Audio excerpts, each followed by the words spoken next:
उठो, जागो और तब तक रुको नहीं जब तक कि लक्ष्य की प्राप्ति ना हो। वो सत्य है, उसे साहस पूर्वक निर्भीक होकर लोगों से कहो। उससे किसी को कष्ट होता है या नहीं, इस ओर ध्यान मत दो। दुर्बलता को कभी प्रख्या मत दो। सत्य की ज्योति बुद्धिमान मनुष्य के लिए यदि अत्यधिक मात्रा में प्रखर प्रतीत होती है और उन्हें बहा ले जाती है तो ले जाने दो। वे जितना शीघ्र बह जाए उतना अच्छी होगी। तुम अपनी अंतस्थ आत्मा को छोड़ किसी और के सामने सिर मत झुकाओ। जब तक तुम यह अनुभव नहीं करते कि तुम स्वयं देवों के देव हो, तब तक मुक्त नहीं हो सकते। ईश्वर ही ईश्वर की उपलब्धि कर सकता है। सभी जीवांत ईश्वर हैं। इस भाव से सबको देखो। मनुष्य का अध्ययन करो। मनुष्य ही जीवांत काव्य है। जगत में जितने ईसा या बुद्ध हुए हैं, सभी हमारी ज्योति से ज्योतिष्मान हैं। इस ज्योति को छोड़ देने पर ये सब हमारे लिए और अधिक जीवित नहीं रह सकेंगे, मर जाएंगे। तुम अपनी आत्मा के ऊपर स्थिर रहो।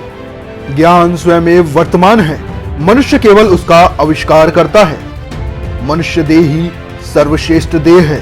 मनुष्य ही सर्वोच्च प्राणी है, क्योंकि इस मानव देह तथा इस जन्म में ही हम इस सर्वोच्च जगत से संपूर्णतः बाहर हो सकते हैं।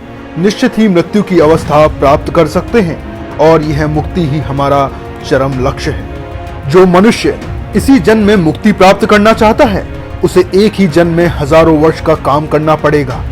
बस जिस युग में जन्मा है उससे उसे बहुत आगे जाना पड़ेगा, किंतु साधारण लोग किसी तरह रेंगते रेंगते ही आगे बढ़ सकते हैं। जो महापुरुष प्रचार कार्य के लिए अपना जीवन समर्पित कर देते हैं, वे उन महापुरुषों की तुलना में अपेक्षाकृत अपूर्ण हैं, जो मौन रहकर पवित्र जीवन यापन करते हैं और श्रेष्ठ विचारों का चिंतन करते हुए जगत की सहायता करते हैं।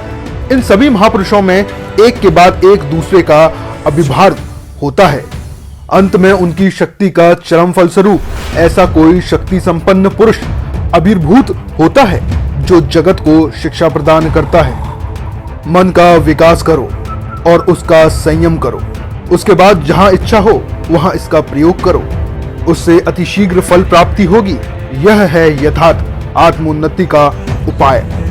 एकाग्रता सीखो और जिस ओर इच्छा हो उसका प्रयोग करो। ऐसा करने पर तुम्हें कुछ खोना नहीं पड़ेगा। जो समस्त को प्राप्त करता है वह अंश को भी प्राप्त कर सकता है। सभी मरेंगे, साधु या साधु, धनी या दरिद्र, सभी मरेंगे। चिरकाल तक किसी का शरीर नहीं रहेगा। अतएव उठो, जागो और संपूर्ण रूप से निष्ठापट हो जाओ।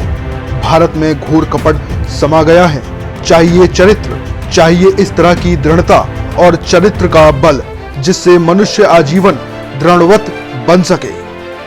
संन्यास का अर्थ है मृत्यु के प्रति प्रेम। सांसारिक लोग जीवन से प्रेम करते हैं, परंतु सन्यासी के लिए प्रेम करने को मृत्यु है। लेकिन इसका मतलब यह नहीं कि हम आत्महत्या कर लें। आत्महत्या करने वालों को तो कभी मृत्यु प्यारी नहीं होती है।